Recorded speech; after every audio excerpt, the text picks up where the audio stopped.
안녕하세요. 지안자두에서 행정학 및 지방자치론을 담당하고 있는 최기봉 선생입니다. 자, 여러분, 아까 OT 듣고 오셨죠? OT에서 제가 말씀드린 것처럼 1강부터 여러분들한테 1장부터 7장까지 제가 스토리를 만들어 드릴 텐데 약간 좀 안 맞는 부분도 있을 거예요. 왜냐하면 약간 좀 스토리를 맞추다 보니까 구색을 맞추다 보니까 구성에 약간 어긋난 부분이 있는데 그거 참고해서 들어주시면 돼요. 대신 암기는 제가 확실하게 시켜드리겠습니다. 아셨죠? 1장부터 7장까지는 무조건 암기하셔야 됩니다. 내용을 암기하라는 소리가 아니라 제목을 암기하라는 소리입니다. 자, 목차 여기 보이시죠? 1장 총론, 2장 정책론, 3장 조직론, 4장 인사행정론, 5장 재무행정론, 6장 지방자치론, 7장 환류론인데 여러분 제가 여기서 중점적으로 여러분들한테 스토리를 만들어 드릴 건 1장부터 5장까지입니다. 이 6장 지방자치론은 사실상 별도 과목으로 구성이 되어 있고 실질적으로 제가 9월달에 강의도 할 거고 하기 때문에 스토리에 어울리지도 않아요. 그리고 7장 환류론 같은 경우에도 시험 문제에 잘 출제되는 파트는 아니지만 아주 간혹가게 출제되기 때문에 여러분들이 제대로 아셔야 할 건 1장부터 5장까지만 제대로 아시면 돼요. 그래서 스토리는 1장부터 5장까지만 짜드릴 겁니다. 자, 그러면 1장 총론. 여러분, 행정학 총론이 뭐 하는 걸까요? 잘 생각해 보세요. 총론, 그냥 여러 가지 이론, 여러 가지 학설, 여러 가지 비판적인 학설 또는 학자들, 이런 사람들 그냥 괜히 갖다 놓은 걸까요? 아니죠. 이 총론에서는 여러 가지 학설 또는 이론을 종합해서 사회현상에 적응을 하고 그 사회현상에 뭔가 안 맞는다 싶으면 또 새로운 학설을 도입을 하고 계속적으로 이게 반복이 됩니다. 그걸 주장한 학자들도 배우고 그 다음 거기에 따른 행정 가치들, 행정이 무엇인지 경영이 무엇인지 이렇게 나눠서 다 배울 텐데 이거를 왜 배울까요?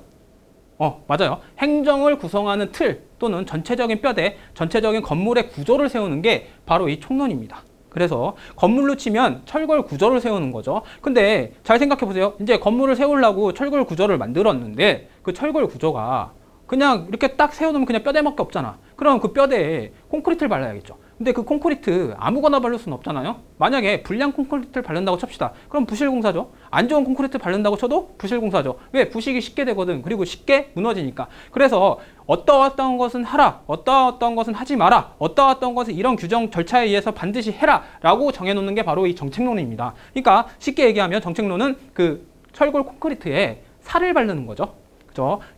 이게 바로 정책의 본질이기도 해요. 어떠어떤 것은 해라, 어떤 것은 하지 마라, 어떠어떤 것은 이 규정에 의해서 반드시 해라. 이게 정책의 본질입니다. 그러면 잘 봐요. 총론에서 뼈대를 세워서 철골 구조를 세우고, 그 다음에 정책론에서 콘크리트를 바르면서 살을 붙이고, 그 다음에 이 건물은 다 완성이 됐네? 근데 그 건물 안에서 움직일 수 있는 상가 조직, 그런 게 필요할 거 아니에요? 근데 조직을 아무렇게나 설계할 수는 없잖아. 이 건물이 뭐에 맞춰진 목적인지도 모르고, 건물이 만들어진 목적에 맞춘 조직을 설계해야 될 거 아니야. 그 조직을 설계하는 게 바로 이 조직론에서 배웁니다. 이 조직론에서 배우는 것들은 뭐냐면 조직은 어떻게 하는 게 더 효율적으로 구성을 할 수 있을까? 또는 어떻게 해야 동기원들의 동기부여를 잘 할 수 있을까? 이런 것들을 다 배우는 거예요. 구성원들의 동기부여. 그 다음에 자 봐요. 총론에서 뼈대를 세우고 그 다음에 정책에서 살을 붙이고 그 건물을 만든 거에 대해서 또 조직을 만들고 근데 그 조직까지 만들었는데 이제 일할 사람이 필요하잖아. 근데 일할 사람을 뽑으려니까 아무렇게나 막 뽑을 수가 없는 거야. 잘 생각을 해보세요. 조직에 어울리지도 않은 사람, 조직에 적합하지도 않은 사람 갖다 거기 앉혀놓으면 그 조직이 운영이 될까요? 운영이 안 되죠. 그래서 이 인사행정론에서는 조직에 맞게 사람을 어떻게 뽑아야 하라 그런 채용 프로세스 같은 과정을 담고 있고 인사규정 또는 인사법률 어떠한 인사 조직이 있는지 그런 것들을 배우게 됩니다. 물론 이 1번부터 4번까지는 모두 정부 조직에 관해서 배우는 거기 때문에 정부에 대입을 시켜보시면 답이 나올 겁니다. 그래서 잘 봐요. 총론에서 건물을 세우고 그 다음에 정책론에서 뼈대를 붙이고 그 다음에 조직에서 조직을 만들어서 인사행정론에서 사람을 뽑고 그러면 이제 1번부터 4번까지 다 했는데 건물 세우고 사람 세우고 다 했는데 돈이 없네. 근데 이게 행정이라는 게 나라를 전제로 하는 거잖아. 근데 제가 세금을 내요. 세금 분명히 냈는데 이러이러한 목적으로 쓰라고 해서 냈는데 엉뚱한 데 쓰고 있어요. 이러면 안 되잖아요. 그래서 이런 걸 막기 위해 법으로 규정을 해놓고 절차를 규정해 놓은 게 바로 이 재무행정입니다. 재무행정 보면 여러분 경영이랑 좀 겹치죠? 재무 많이 익숙하죠? 근데 왜 경영이랑 겹치냐고 말씀을 드리냐면 여기에 회계가 있어요. 회계에 대해서 종류에 대해서 배우는데 그렇게 깊게는 안 배울 거고 그냥 회계 절차, 회계 프로세스 같은 것만 배울 겁니다. 그리고 예산 절차, 예산 처리 과정 어떻게 되는지 그런 것들, 그 다음에 예산 관련 법령, 뭐 예산 과목엔 뭐가 있고 입법 과목엔 뭐가 있고 이런 것들 다 배우게 될 겁니다. 그러면 다시 한번 볼까요? 1번 총론에서 뼈대를 세우고 철골 구조를 세우고, 2번 정책에서 살을 붙이고, 3번 그 건물에서 움직일 수 있는 조직을 만들고 그 조직에 사람을 뽑아서 사람을 넣고, 그 다음에 5번 재무행정, 그 조직을 운영할 수 있는 비용을 충당하고. 자, 1번부터 5번까지 스토리 다 되죠? 그러면 다시 한번 외워볼까요? 6번, 7번은 지금 하질 않을 겁니다. 대신 7번에 대해서 간단히 설명을 말씀드릴게요. 자, 7번 활류 뭐네요? 뭘까요? 활류, 그냥 피드백이라고 하죠. 여러분들이 그 정부가 어떤 정책을 집행하는 데 있어서 이게 막 잘못되고 있는데도 불구하고 쭉 그 정책을 집행한다면 분명히 잘못된 거죠. 근데 피드백을 통하면 여러분들이 이건 잘못됐어요 라고 얘기를 할 수가 있잖아. 그러면 얘기를 하는 순간 정부는 그걸 받아들일까 안 받아들일까? 받아들이겠죠. 받아들이고 그 행정 절차를 약간 좀 수정을 하겠죠. 이런 것들을 피드백, 환류 과정이라고 해요. 또는 여러분들이 민원 처리를 하러 갔는데 이 공무원이 되게 불친절해. 근데 그 불친절한데 불친절한 거를 어디다 신고할 수 있는 게 없어. 대신 어디에 뭐가 있더라 하고 게시판에 올려. 그럼 게시글을 민원 공무원의 장이 보겠죠. 만약에 보게 된다고 칩시다. 그럼 그 공무원에 대해서 약간의 주의 조치를 주겠죠. 이런 것도 일종의 피드백입니다. 아셨죠? 그래서 이 피드백이 활발할수록 되게 민주적인 정치라고 그래요. 알았죠? 그래서 1번부터 지금 7번까지 다 설명을 말씀을 드렸는데, 1번 다시 한번 총론, 뼈대를 세우고, 2번 정책에서 살을 붙이고, 3번 조직을 만들고, 4번 그 조직에 맞는 사람을 뽑고, 5번 그 조직과 건물, 사람을 운영할 수 있는 돈을 채우고, 이렇게 되는 겁니다. 6번 지방자치론 제가 나중에 할게요. 여러분들 잠깐 언급을 시키면 지방자치론 같은 경우에는 지금 국가직을 보신다면 사실상 그렇게 많이 필요가 없어요. 그냥 지방의회 의결사항이 뭔지, 또는 지방의회 권한이 뭔지, 또는 IGR 이런 것들에 대해서 조금 깊이 있는 이론이 아니라 가벼운 이론에 대해서만 아시면 되는 겁니다. 그래서 오늘은 그냥 넘어갈게요. 자, 그러면 1강 시작하겠습니다. 자, 일정, 총론. 여러분들 1장에서 OT에서 제가 잠깐 언급시켰는데 6절을 배울 거예요. 1장에서 6절인데 여기서 보시면, 자, 1번 행정의 본질, 2번 행정과 환경, 3번 행정의 존재 이유, 시장 실패. 왜 시장 실패가 하기 때문에 정부가 개입한다는 논리죠. 4번 행정의 한계, 정부 실패에 대응. 왜? 행정 한계, 정부가 개입했더니 또 이상한 일 발생했네. 이거 정부가 더 이상 개입하면 안 돼. 요런 얘기를 하는 게 4번이고, 그 다음에 5번 행정과 가치. 행정가치 많이 들어보신 적 있죠? 뭐 본질적 가치, 수단적 가치. 네, 사실상 5번은 시험 문제에 잘 나오진 않지만 간혹가다 출제되기 때문에 꼭 알아야 됩니다. 그 다음에 6번 행정의 주요 이론. 이거 너무 많이 들었죠? 근데 제가 여기서 몇 가지를 찝어드릴 겁니다, 여러분. 봐요. 자, 행정의 본질이랑 행정의 환경은 사실상 시험 문제 요새 등장하진 않아요. 왜 등장하진 않을까? 이거는 그냥 배경 지식이에요. 배경 지식인데 가끔 행정의 본질에서 하나가 등장하는 게 있어요. 그게 뭐냐면 공유지혜 비극. 이따가 제가 설명을 해드릴 겁니다.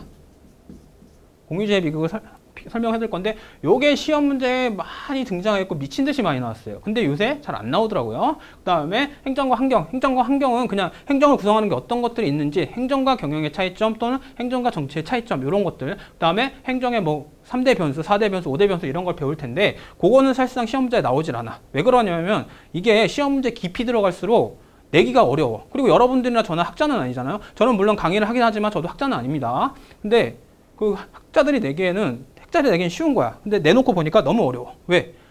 다음 중 3대 변수가 아닌 것은 이렇게 내면 너무 쉽고, 다음 중 3대 변수의 인간에 대한 설명이 아닌 것은 하고서 막 이상한 내용을 쫙 써놔요. 문제 뽑을 수 있을까? 저 같으면 못 뽑을 것 같아요. 그래서 행정과 환경에서는 그런 문제는 잘 내진 않습니다. 근데 여기 솔직히 말해서 학설이 좀 등장하긴 하는데, 그 학설은 이 테이크아웃 행정학에서는 뺐습니다. 왜? 잘 안 나와. 게다가 그 학설이랑 이 행정의 주요이랑 겹치는 부분이 많아. 왜? 학자들이 똑같은 사람들이 몇 명 있거든. 그런 사람들만 알면 돼요. 그 다음에 3번. 여기서부터가 중요하죠. 행정의 존재 이유. 자, 행정의 존재 이유. 왜 존재할까요? 아까도 말씀드렸죠. 시장이 실패했기 때문에 정부가 개입할 수 있는 논고가 필요해요. 그렇기 때문에 행정은 이러이러해서 존재한다. 그걸 배운 게 바로 요거고, 그 다음에 시장 실패했을 때 정부가 어떻게 개입을 해야 한다를 배우는 것도 바로 요겁니다. 그 다음에 4번째. 행정의 한계. 자, 이거 왜 행정의 한계라고 했을까? 요것도 시험 문제 엄청 나오죠. 요 2개. 정부가 개입을 했더니 시장이 제대로 안 돌아가, 생각보다. 그래서 살펴보니까 이건 더 이상 정부가 개입할 문제는 아닌 것 같아 라고 해서 나온 게 바로 이 정부 실패가 대응입니다. 그래서 정부 실패할 때 어떻게 대응을 하면 어떻게 하면 민간에서 잘해줄 수 있을까, 그런 것들 연구하는 게 바로 이거고, 그 다음에 행정과 가치. 요게 사실 예전에는 많이 나왔는데 요새는 잘 나오진 않습니다. 왜 학설상에 좀 대립도 있고 그 다음에 행정과 가치를 했을 때 딱 요거라고 해서 설명할 수가 없어요. 왜 트레이드 오프 상충 관계가 있는 게 있고 그 다음에 상호 보완 관계가 있는 게 있는데 이게 간혹가다 조금씩 바뀌어요. 그러니까 시대별로 이념이 조금씩 바꾸기 때문에 이따 배울 겁니다. 바꾸기 때문에 이걸 또 딱 집어서 낼 수가 없어요. 근데 단지 시험 문제 잘 나오는 파트가 여기 이 파트 안에서는 딱 두 가지가 있는데 그게 뭐냐면 롤스의 정의론 많이 들어봤죠? 그 다음에 공익의 실체설과 과정설 요거 정도는 많이 나와요. 그리고 능률성과 효과성의 구분 이피시언시냐 이펙티브니스냐 요 두 개를 구분하는 게 많이 나오니까 그거는 제가 나중에 설명드리겠습니다. 그 다음에 행정의 주요율 이거 미친 듯이 많이 나오죠? 여기에 가장 중요한 이론이 하나 있습니다. 뭐가 있을까요, 여러분? 신공공관리론. 많이 들어봤죠? 신공공관리론 또는 그거랑 또 겹치는 게 하나 더 있죠. 그게 뭘까요? 퍼블릭 초이스 티오리, 공공선택론. 미친 듯이 많이 나옵니다. 왜? 둘 다 경제학적으로 연관이 있기 때문에 행정 처방전에서는 지금 현재는 그걸 많이 쓰고 있어요. 그죠? 자, 그래서 앞으로 이렇게 6가지, 여기 제1장에서는 이렇게 6가지를 배울 건데 여러분들이 지금 저와 함께 잘 배우셔야 돼요. 그리고 두 번째, 지금 강의는 이렇게 이루어졌지만 총 16강으로 이루어질 겁니다. 16강에서 20강으로 이루어질 건데 자, 미리 말씀드립니다. 이 강의는 여러분들한테 배경 지식을 설명하는 강의가 아니기 때문에 요약 강의로 찍은 거기 때문에 제가 여기에 자세하게 써놨어요. 대신 여러분들 눈 감고도 들을 수 있게 그냥 잘 읽어드릴 겁니다. 읽어드리고 필요한 부분에 한해서만 배경 지식을 설명을 할 테니까 그렇게 하시고 강의 들으시면 돼요. 더 리더라고 하지 마세요. 저 리더 아닙니다. 근데 이거는 어쩔 수 없이 요약을 해야 하기 때문에 그렇게 만들어놨어요. 강의 설계가 그렇게 되어 있습니다. 자, 그러면 행정의 본질부터 들어가 볼까요? 자, 제1절 행정의 본질. 이름부터 너무 멋있어. 자, 행정이란 무엇인가? 아까 처음에 OT에서 행정학이란 무엇인가 배웠죠. 그거랑 똑같습니다. 행정이란 무엇인가? 자, 정치에도 관여를 하고 그다음에 경영에도 관여를 하네. 행정이란 또 다른 섹션이 있고 그래서 세 가지에 다 공통적으로 있네. 자, 그러면 이 세 가지에 공통적으로 있잖아. 그죠? 세 가지에 공통적으로 있는 거 보이죠? 공통이죠. 그러면 쉽게 설명을 해볼까요? 자, 정치 결정하는 과정, 공익을 결정하는 과정, 그 다음에 가치를 결정하는 과정, 경영, 집행하는 과정, 능률성을 높이는 과정, 가치 중립을 결정하는 과정 해서 보시면 행정 뜻 자체가 뭐야? 영어로 뭐야? Public Administration이죠. Administration 스펠링 좀 틀려도 이해해 주세요. 이 Administration 뜻 아까 뭐라 그랬어요? 관리랑 관리 과정이라고 그랬죠. 그러면 정리를 해보면 정치에서도 관리 과정이 있을 거고 경영에서도 관리 과정이 있을 겁니다. 요거랑 겹치는 게 행정이기 때문에 행정은 총체적인 우리 생활에 있어서 총체적인 관리 과정이다. 이렇게 표현할 수가 있겠죠. 바로 요겁니다. 행정은 바로 이거예요. 너무 쉽게 이해합니다. 보면 행정이랑 경영. 자, 행정 보이죠? Public Administration, 경영 Business Administration. 그러면 겹치는 부분이 있네. 이 Administration이라는 부분이 겹치네. 겹치죠? 근데 이 Administration 뭐라고 했어요? 관리라고 했죠. 관리 활동 또는 관리 과정이라고 했죠. 그러니까 행정과 경영의 차이점 또는 공통점. 차이점은 바로 이 퍼블릭과 비즈니스고 공통점은 어드미니스트레이션, 관리라는 거죠. 그러면 행정은 공행정이고 경영은 사행정이니까 경영은 사익 추구, 행정은 공익 추구가 차이점이 되겠네. 그죠? 쉽죠? 자, 행정 대 경영. 여기 간단하게 정리해놨습니다. 여기 약간 좀 잘못된 게 있는데 죄송합니다. 이거는 정치적 성격이라고 보시면 돼요. 자, 그래서 보면 자, 행정 대 경영 구분. 행정 그다음에 경영. 자, 경영 목적 뭐예요? 공익 추구고 행정 목적 뭐예요? 공익 추구고 경영 목적 이윤국대하죠. 그다음에 법적 규제. 자, 행정은 정치 권력적 성격이고 그다음에 경영은 정치로부터 분리돼 있고 사실 이게 분리가 좀 돼 있다고 완전한 분리를 얘기하는 게 아닙니다. 근데 수험적으로는 그냥 완전한 분리라고 하세요. 이거 혹시 여러분들 헷갈려 할까 봐 미리 말씀드리는 거예요. 수험 적합적으로는 경영은 정치로부터 분리돼야 됩니다. 그 다음에 법적 규제, 엄격한 법적 규제, 행정 경직성. 왜? 공무원들은 정해진 문서 또는 정해진 프로세스에 따라서 문서 처리를 하게 돼 있어요. 그렇게 하지 않으면 위법입니다. 하지만 경영은 직접적인 법적 규제가 없죠. 사내 규정에 따르게 돼 있죠. 그 다음에 평등성. 모든 국민은 법 앞에 평등. 이해 가죠? 왜? 행정이니까. 공행정이잖아. 공익을 추구해야 되니까. 경영. 고객 간 차별 대우. 이 고객 간 차별 대우 이게 뭐냐면 여러분들이 어떤 급이 있을 겁니다. 뭐 여러분들 노예제도로 만드는 게 아니고 회사, 조금 더 이제 고급스러운 회사 같은 데는, 고급스러운 회사에서는 고객들을 판단할 때는 이제 재산을 보고 판단을 해요. 특히 결혼정보회사 A등급, B등급, 뭐 C등급 그렇게 매기죠. 그런 것들을 얘기하는 겁니다. 자, 독점성. 행정을 독점을 하지 않으면 어느 누구도 공급을 하지 않으려고 그래요. 또는 행정을 독점이, 만약에 행정 국가에서 독점 안 하잖아? 가스 같은 거. 민간 기업체가 인수했다고 봐.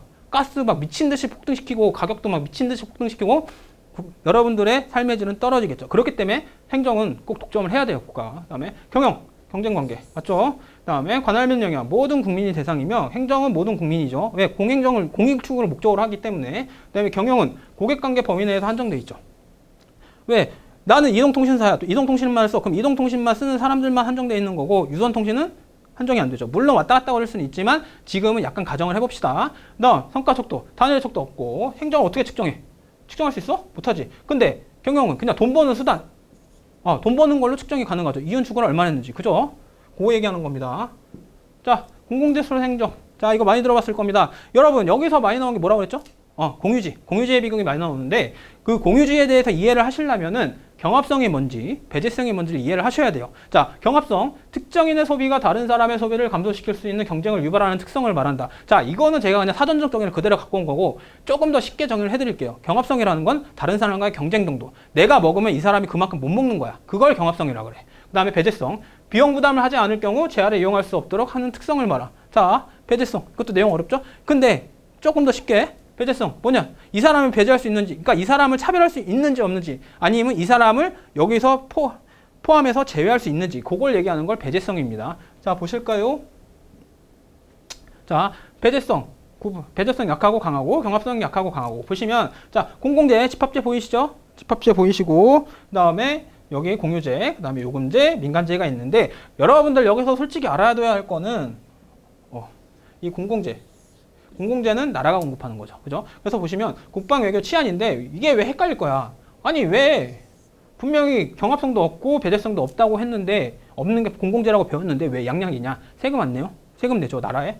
그래서 약으로 잡은 겁니다. 물론 이거 없다고 보시는 분들도 있어요. 다음에 경합성 근데 배제성은 약해.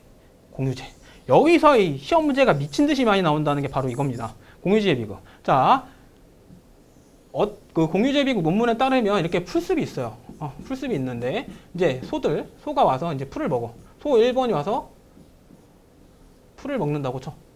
미안해요. 풀을 먹는 건, 그럼 이만큼 먹는다고 치면, 소 2번이 와서 먹을 수 있는 범위는 이만큼밖에 없죠. 근데 소 3번이 와서 소 2번이 이만큼 먹었다고 쳐요. 그냥. 소 3번이 이만큼 먹고, 소 4번이 왔는데 먹을 수가 없네. 왜? 다 먹었거든. 그러면 이거는 당연히 배제성이 있는 거죠. 경합성도 강하지만 배제성은 약간 약한 거. 배제성은 없잖아. 말을 잘못했어요. 왜 배제성이 없냐면, 오는 걸 막을 수는 없잖아. 근데 먹는 경쟁에 대해서는 경쟁을 시킬 수가 있는 거야. 먼저 먹는 사람이 많이 먹을 수도 있고, 뒤에 먹는 사람이 덜 먹을 수 있고, 이런 걸 경합성이라고 하는 거야. 그래서 경합성, 그 다음에 경합성이 약하고, 그 다음에 배제성이 강한 거, 요금제. 유료제라고 하죠. 여러분들 이거 많이 헷갈립니다. 뒤에서 잠깐 설명을 할 텐데, 요금제 같은 경우에는 사적제가 아니에요. 요거랑 헷갈리시면 안 돼요.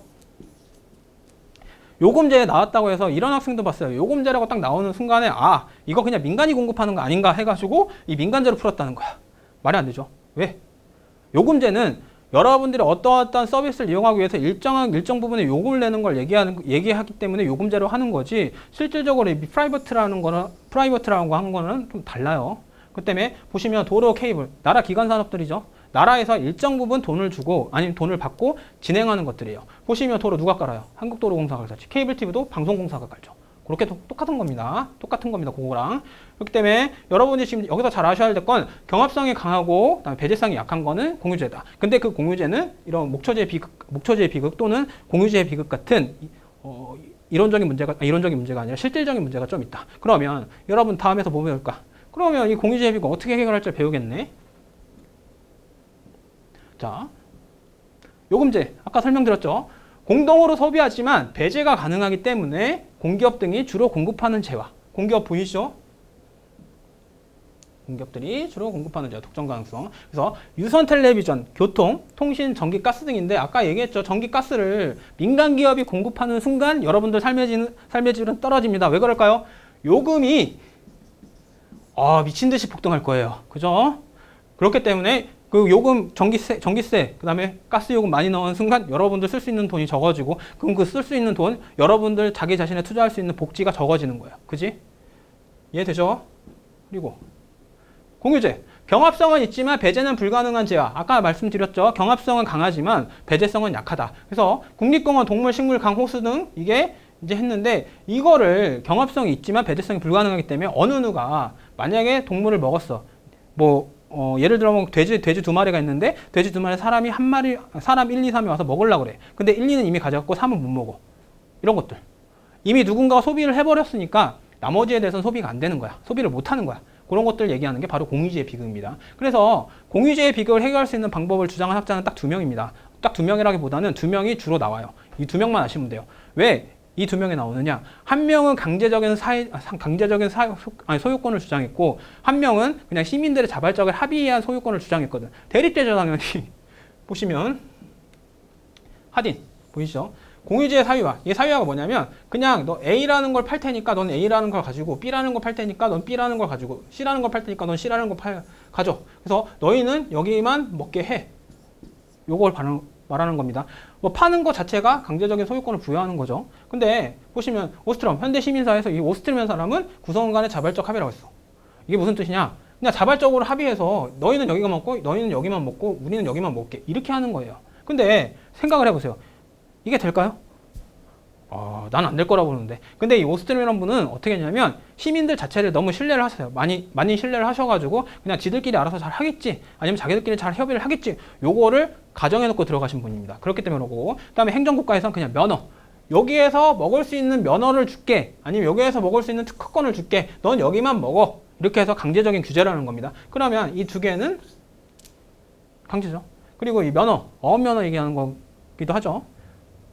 강제, 자발. 이렇게 나누시면 돼요. 아셨죠? 넘어갑니다. 자, 행정의 변수 나오는데 행정의 변수 아까도 말씀드렸죠. 요거는 많이 나오진 않아요. 근데 단지 행정의 변수가 뭐가 있다는 정도는 알아야 돼요. 구조, 인간, 환경, 구기환이라고 하죠. 구인환이라고 하죠. 그래서 정의, 행정활동에 영향을 주는 대내외적 요인, 행정활동을 구성하는 요소나 변인 또는 행정형상을 야기시키는 요인 등인데 그냥 외적인 요인이라고 보시면 돼요. 그래서 종류 1번 구조, 정부 형태, 법령체계, 정부 조직 등 공식적 외형적인 제도로서 고전적 이론, 과학적 관리론, 관료제 등에서 중시했습니다. 다음에 기능, 외형적 공식적 제도나 구조가 실제 수행하는 기능이나 사물을 말하는 것으로 구조기능주의 분석을 기초로 하는 비교행정론 등에서 중시했다고 했는데, 자, 이 구조기능주의가 뭐냐면요, 그냥 이러이러한 구조 있고, 이러이러한 구조가 이러이러한 기능을 하더라. 라는 것을 분석한 걸 구조기능주의라고 해요. 그러니까 구조는 어떻게 보면 컴퓨터로 치면 하드웨어고, 기능은 어떻게 보면 컴퓨터로 치면 소프트웨어잖아. 구조는 전체적인 그냥 컴퓨터가 돌아갈 수 있는 걸 만들어주고, 그 기능은 내부적으로 돌아가는 프로세스 또는 프로그램을 얘기하는 거죠. 그 다음에 인간의 행태, 가치관, 태도, 신념, 지식, 기술, 문화 등 비공식적 요인으로서 신고전적 조직이론의 중시. 자, 인간의 행태를 중시했대. 행태 중시한 거 어디야? 여기서 바로 나와야죠. 사이먼. 그 다음에 비공식적 요인, 뭐 인간관계 이런 메이어 그런 것들, 아니면 뭐 신행정론, 신행정학 이런 데서 많이 나온 거죠. 그래서 이게 지금 잘 안 보이기 때문에 다시 써드릴게요. 구조, 기능, 인간. 이렇게 3개. 구조, 기능, 인간에 대해서는 웬만하면 정의는 좀 알아두세요. 뭐 그렇게 어렵진 않지만 좀 헷갈릴 수 있어요. 이 다음 페이지를 요걸 도식해놨는데, 그러니까 도식해낸 걸 보고 한번 이해를 해보세요. 보시면 자,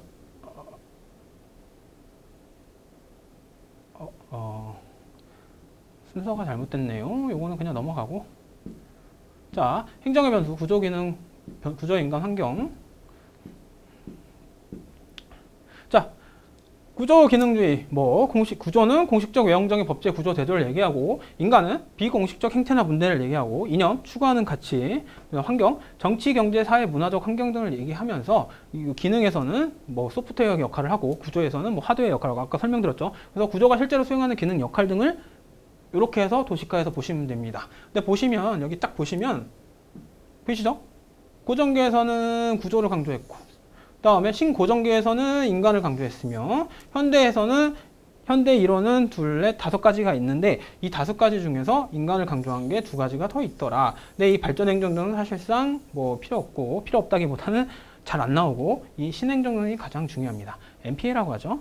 New Public Administration. 왜냐하면 여기에 나중에 제가 설명을 드릴 텐데 1960년대 흑인 폭동이 일어났어요. 흑인 폭동을 배경으로 등장한 게 바로 이겁니다. 근데 그 흑인 폭동이 왜 일어났는지 아세요? 왜 일어났는지 학자들이 분석을 해보니까 이런 게 있던 거예요. 아, 행정이 적절할 때 제대로 기능을 못했구나. 또는 제대로 행동을 못했구나. 그래서 나온 게 적실성의 신조. 왜? 그리고 행정은 공평해야 되는데 공평하지가 않은 거야. 사람을 사람답게 안 보니까 흑인 차별을 하는 거고, 흑인 차별을 되니까 폭동이 일어난 거고. 아, 이대로는 안 되겠다 해서 나온 게 행정학에 반성해서 나온 게 신행정론입니다. 그래서 이건 나중에 제가 뒤에서 자세히 설명할게요. 넘어갑니다.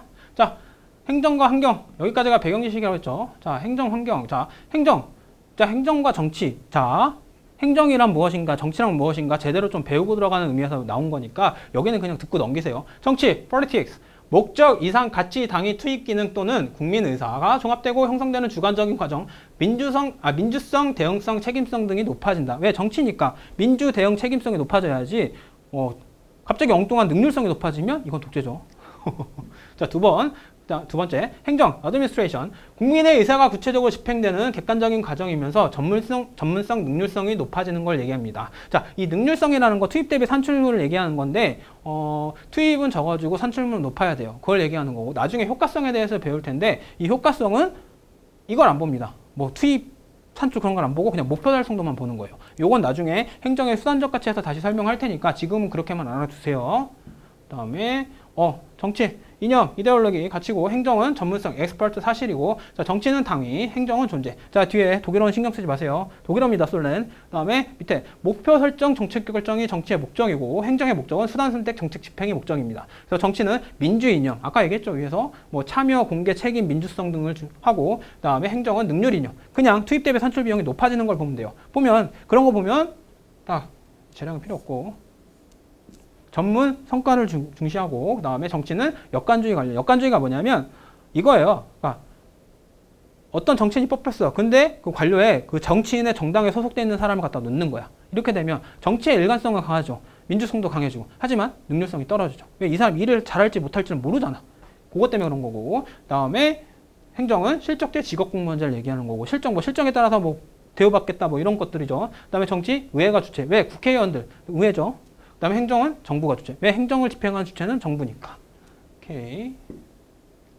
자, 정치행정이론론, 정치행정이론론인데 이거 뭐냐면 정행 1은 정치와 행정은 같다는 의미예요. 그 다음에 정행 2는 정치와 행정은 다르다는 의미예요. 이게 무슨 뜻일까? 자, 정치행정이론론. 행정은 정치의 집행 또는 관리만 중요시하겠다. 자, 집행 또는 관리만 중요시하는 것 때문에 이건 뭐야? 능률성을 중시하겠네. 또는 과학성을 중시하겠네. 그죠? 보시면 정치적 성격 부정한다고 나왔죠? 부정. 다음에 19세기 근대 입법국가. 이게 역관제의 폐해를 극복하기 위해 등장한 거기 때문에 19세기 근대 입법국가에서 하는 게 맞아요. 처음엔 역관주의로 등장했습니다. 행정은. 그다음에 보셔. 역관제 극복을 위한 정치행정의 분리. 그죠? 그 다음에 행정학적 성격, 과학성을 강조했고, 학자는 윌슨, 화이트 등, 자, 이 우드로 윌슨, 행정학의 아버지라 불리는 분입니다. 행정학을 최초로 정립하신 분이에요. 그 다음에 이념, 합법성, 능률성 보이죠? 그 다음에 관련이론, 과학적 관리론입니다. 테일러의 과학적 관리론, 그 다음에 실적주의 관료인데 이 과학적 관리는 왜 들어갔느냐? 테일러 컨베이어 벨트를 제일 처음 만들어낸 테일러랑 포드 그쪽이거든요. 근데 이 사람이 얘기를 하면 과학적 관리를 주장하면서 얘기하는 게 뭐냐면 기계적 능률을 중시하겠다. 왜? 일한 만큼 돈을 더 받아가라. 이렇게 된 거예요. 그죠? 근데 그러다 보니까 몰인간성이 발견되고 그 몰인간성이 이제 뒤에 메이오가 이건 아니다 싶어가지고 나온 게 인간관계론이에요. 그거에 대해서는 이따 행정학의 주요 이론에서 다시 한번 설명할 겁니다. 아마 총론의 마지막 강의가 될 거예요. 그 다음에 정치행정 이론론. 정치와 행정은 하나다. 행정은 정책 형성 플러스 집행인데 이거는 정부 개입주의를 주장하는 거기도 해요. 그래서 정치적 성격 인정하고 20세기 현대행정국가. 왜? 현대행정국가는 사실상 수정자본주의 또는 복지국가라고 불리죠. 복지하려면 개입을 해야 되잖아. 그거예요. 그래서 경제 대공황 등 시장 실패에 대응. 아까 절에서 배웠죠. 시장 실패가 왜 일어났으며 정부가 왜 개입을 해야 되는지 그걸 배우는 게 바로 이거라고. 그래서 기술성이라고 하는데 기술성이라는 건 그냥 뭔가에 대해 이유를 설명한다고 보시면 돼요. 그냥 나를 기술한다. 나에 대해 설명하는 거라고 보시면 돼요. 그리고 디목, 애플비인데 이 디목이라는 사람 좀 중요합니다. 디목은 사회적 능률성을 중시했고 이 사회적 능률성이라는 것은 인간 심리에 따라서 사람이 어떻게 행동할 수도 있다. 또는 능률적으로 행동할 수 있다를 주장한 게 바로 이 디목입니다. 그다음에 민주성, 대응성, 책임성. 왜? 정책완성 정책 집행이고 정치적 성격을 인정했기 때문에 그리고 이건 신행정황에서 주장한 겁니다. 아까 얘기했죠. 신행정황 왜 등장했다고? 흑인 폭동 때문에. 그치? 넘어갑니다. 다음 시민사회와 제3섹터 NGO 이거 보실 건데 자 요거는 사실상 구분은 그냥 이렇게 있다 정도만 알려주시면 돼요. 자 구분은 공공기관과 민간기관이 있고 비영리 기관은 비영리의 공공기관은 비영리 공공기관이라 불리고 이거 되게 웃기죠. 그다음에 비영리 쪽에서 민간기관은 준비정부조직 황고 QUANGO 그다음에 비정부조직 NGO가 있고 그다음에 공공기관에서 영리조직은 영리공공기관 밑에 하부에 준정부조직 화고가 있고 그다음에 공기업이 따로 있고 그다음에 영리민간기관이 있더라. 근데 이거 공기업이 공공기관에서 영리를 추구하는 기업이다. 이 정도는 알아두고 계셔야 되고 그다음에 비정부조직 봐요. 그죠? 민간기관인데 비영리야. 그죠? 좀 이상하죠? 요거는 반드시 알아두세요. 공공기관에서 영리를 추구하는 건 공기업이고 민간기관에서 비영리를 추구하는 건 비정부조직 NGO다. 이 NGO 뭐뭐 있을까요? 여러분들 아는 거? 나는 알 것 같은데. 자, 그린피스. 맞죠? 그린피스. 그리고 두 번째. 제3섹터 제1부문 정부조직 공공기관이 비영리 활동을 수행하는 영역이고 제2부문 민간조직 민간 부분이 영리 활동을 수행하는 시장 영역을 얘기합니다. 그래서 제3부분 이게 제3섹터입니다. 민간 부분이 비영리 활동을 수행하거나 공공기관이 영리 활동을 수행하는 영역. 자, 준정부조직 공공기관 중 정부의 대리인 자격으로 정부 기능이나 기금을 위탁받아 수행 또는 관리하는 준정부기관. 2번 공기업 공적 기업으로 자체 수입이 비중이 5할 이상인 법인. 비중이 5할 이상입니다. 5할 이하도 아니고 5할 이상이에요. 법인입니다. 반드시. 플러스예요. 5할 이상 법인이고 준비정부 민간단체가 비영리 활동을 수행하는 영역으로서 시민단체 중 정부로부터 재정지원을 받는 단체. 자, 시민단체부터 정부로부터 재정지원을 받는 단체 이거 외워두세요. 다음 비정부기관 NGO 순수한 시민단체나 비영리국 아까 비영리국 구분했죠. 넘어갑니다. 네, 자 여기서 여러분 중간조직의 다양한 윤적 있지. 이 표는 그리시고 외우세요. 다요라는 소리가 아니라 적어도 이거 정도는 외우셔야 돼요. 그리고 여기 이게 왜 그러냐면 2019년도인가 아마 시험 문제 한번 출제가 됐는데 시장형 기업이 아닌 거, 준시장형 기업이 아닌 거 구분하라고 나왔었어요. 근데 거기 되게 헷갈리게 나왔거든. 여기는 제가 예시는 제대로 안 적어놨습니다. 왜 그러냐면 여러분 찾아서 공부해 보시라고. 이거는 직접 찾아서 공부를 하셔야 머릿속에 들어가요. 제가 아무리 여기서 입이 아프도록 설명을 해봤자 머릿속에 진짜 안 들어갑니다. 왜? 이거 저도 잘 지금 잠깐 헷갈려요. 근데 보시면 간단하죠? 크게 잡아드릴게. 자, 준정부조직 광희 공공기관이 있고 근데 그 밑에 비자율적 비정부조직 거기에 공단, 기금, 재단이 있고 각종 공단, 각종 기금, 각종 재단이 속하는 겁니다. 근데 재정을 어떻게 하느냐? 자체 수입이 50% 미만 플러스 정부 출연으로 이루어져 있고 그다음에 준자율적 준정부조직에서는 발음도 잘 안 돼. 꼬이네. 자, 특성은 공기업이면서 시장형 공기업, 준시장형 공기업이 있어요. 그다음에 자체 수입 50% 이상 플러스 정부 출자예요. 여긴 출연이고 출자죠. 출자가 뭔지도 한번 찾아보세요. 그래야 공부됩니다. 그래서 자, 여러분 그럼 여기서 한번 퀴즈를 내볼게요. 마사회는 무슨 조직일까? 이쪽에 가까워요. 자, 그럼 여기는 이 정도만 하고 넘어가겠습니다. 자, 사회적 자본. 사회적 자본, 요거 되게 중요합니다. 왜? 현대에서도 많이 강조가 되고 있고 한동안 많이 등장했어요. 시험 문제. 근데 요새 잘 등장하진 않지만 한번 등장할 때 또 됐습니다. 자, 사회 구성원들의 신뢰와 협력을 바탕으로 공동의 문제를 해결하는데 자발적이고 적극적으로 참여하는 사회의 조건 또는 특성을 얘기하죠. 자, 자발적이고 적극적으로 참여한다. 이게 무슨 뜻일까?